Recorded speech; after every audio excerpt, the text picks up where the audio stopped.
Check this out. So in Genesis chapter 6, it says that in those days, the days of Jared and Noah, that there were giants in the earth in those days. And I know it's, you know, not some new revelation or anything, but think about it.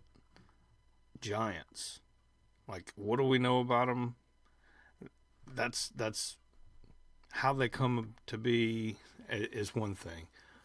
But the thing is, it says in the very next sentence, there were giants in the earth in those days, and also after that.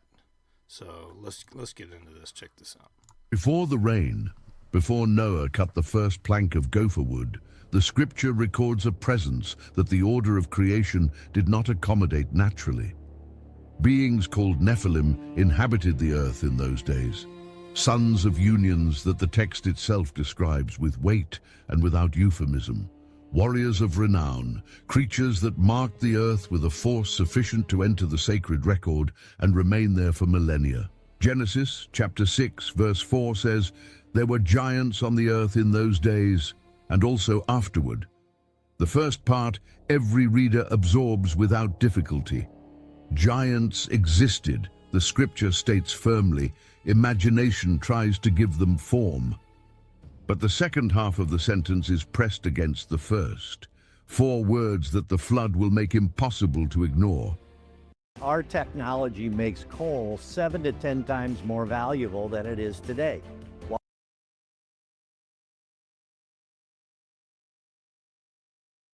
And also afterward, after waters that covered the highest mountains of the known earth for 150 continuous days.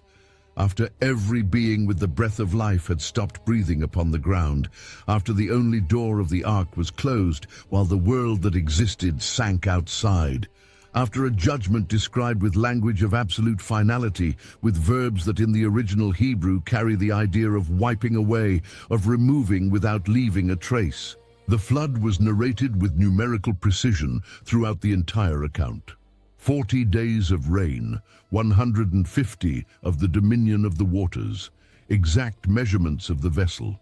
Every detail of the narrative points to a definitive separation between the world that existed and what would begin afterward, without any remnant of what had been left behind.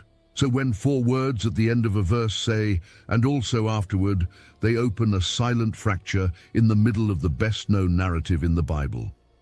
Most readers move through Genesis seeking confirmation of what they already know: the flood, the ark, the covenant, the rainbow, Noah as a central figure of faith and obedience.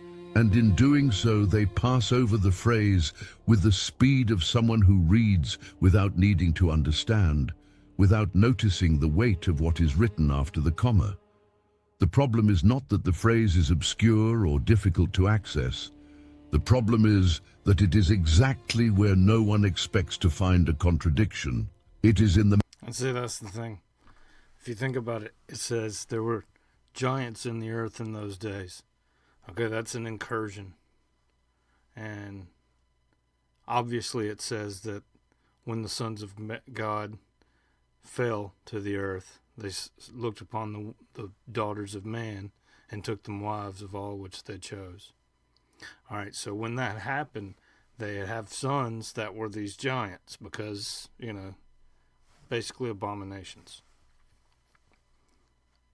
Then the flood happens. That's kind of the point. Now, granted, there was a lot of evil as well, but it was the manipulation of the bloodlines and the manipulation of basically the human genome, if you think about it. That's why it says that Noah was perfect in his generations. Not that he was a perfect man, not that he was perfect in God's eyes. He was perfect in his bloodline. He was not altered and tainted. His grandfather Methuselah was the oldest living man at 969 years old. So obviously there was, if you think about it, you're going to learn a lot in, 900 years. I think he was 500 years old when, I may be wrong, either 300 or 500, somewhere in there, when the flood actually happened, Noah. And So he already had like years and years and years of experience. We only lived to 70 to 120 years, like max. And God even said that back then, that because our spirits would not always, his spirit would not always strive with man, that our days would be 120 years.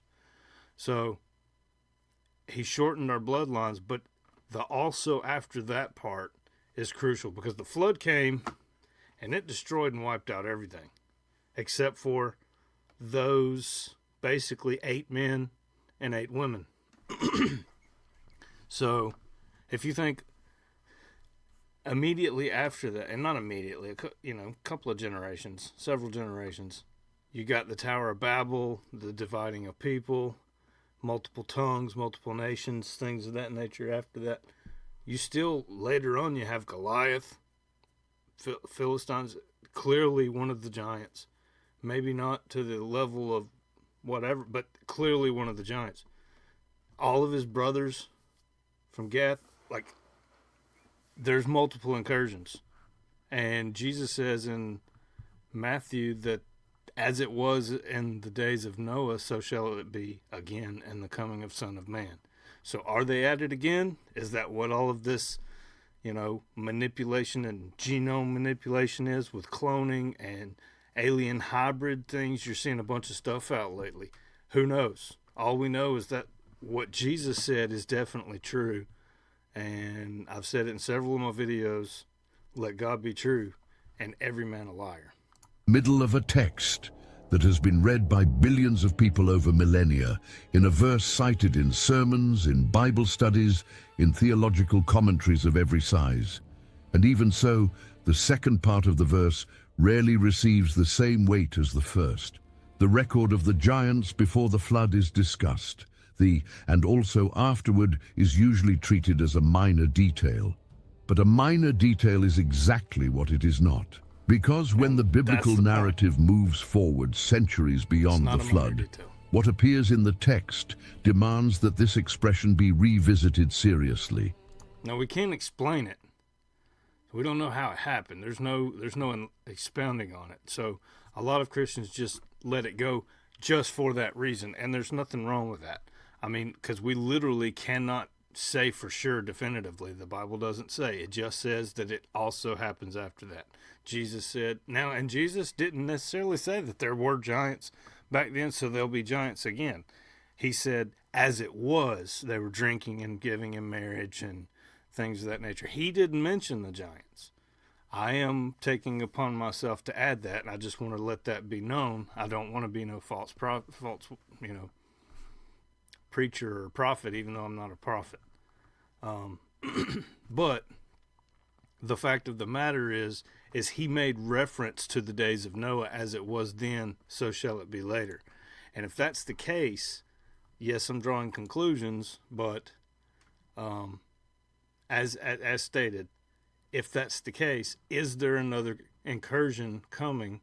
I don't know that it's necessarily for the Christians, because I believe the Christians are fixing to be raptured out. And I know a lot of people don't believe in a rapture anymore. Okay, fair enough. I really wish you'd check on it and do some due diligence, and you may think the same thing to me, but I believe it's almost here. You look at the prophecy that's going on, the time is at hand. The scripture was built with enough care that nothing is there by accident. Every name, every measure, every genealogy fulfills a function within the record. So when a verse plants 4 words that create a tension impossible to resolve with what was declared about total destruction, the text is signaling something that deserves attention. The flood was presented as the end of an entire age, a rupture between the corrupted humanity that existed and the new beginning that would come through.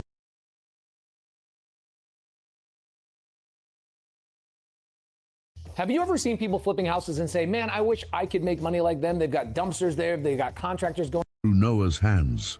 8 people coming down from an ark stranded on the mountains of Ararat represented everything that had remained of a creation that God decided to begin again.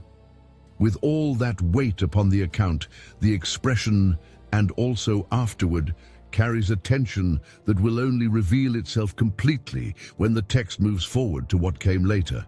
And what came later was recorded with the same seriousness, with concrete names and territories, by men who saw with their own eyes and came back to tell it, even if their report destroyed the courage of an entire people. The language Genesis uses to describe the flood was chosen with precision, each word carrying the weight of a destruction without margin. Absolutely. Every detail of the account functions like a piece that, added to the others, closes the picture of an annihilation with no possible gap. The floodgates of heaven were opened. The fountains of the great deep burst open below. The earth was attacked from above and from within at the same time, with no direction of escape. 40 days and 40 nights of continuous rain turned the ground into something no living being could reach. The waters prevailed for 150 days, without retreating, without sparing any surface, without leaving any summit or valley visible. The highest mountains of the known world disappeared 15 cubits below the surface, and the horizon was only water in every possible... Why was that? 15 cubits below the highest surface, or the water surface. The highest mountains. Why? Because it was trying to make sure that if the giants were standing on top of the mountains, that they would still be drowned. That's kind of the whole point. At the end of the day, 15 cubits is a lot. It's over 15 feet. I think the cubit is 18 inches. They say it's from the elbow to the fingertip. And then the Egyptian cubit is 21 inches. So we don't know exactly which one they were going, but either way, it's 18 to 21 times 15. So, it's pretty tall. So at the same time, while you have all of the giants dying, all flesh dying, with an exception of the animals that were on board, you had another incursion, or the Bible would not have stated, and also after that. And I think that's important. I think that's key to what it is. Who knows? Expounding on it, you can't.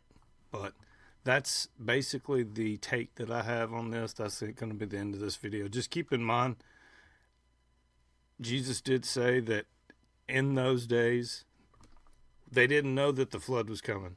They were giving their sons and daughters into marriage. They were eating and drinking, dancing, being merry, and living their life without any regard for God the Father.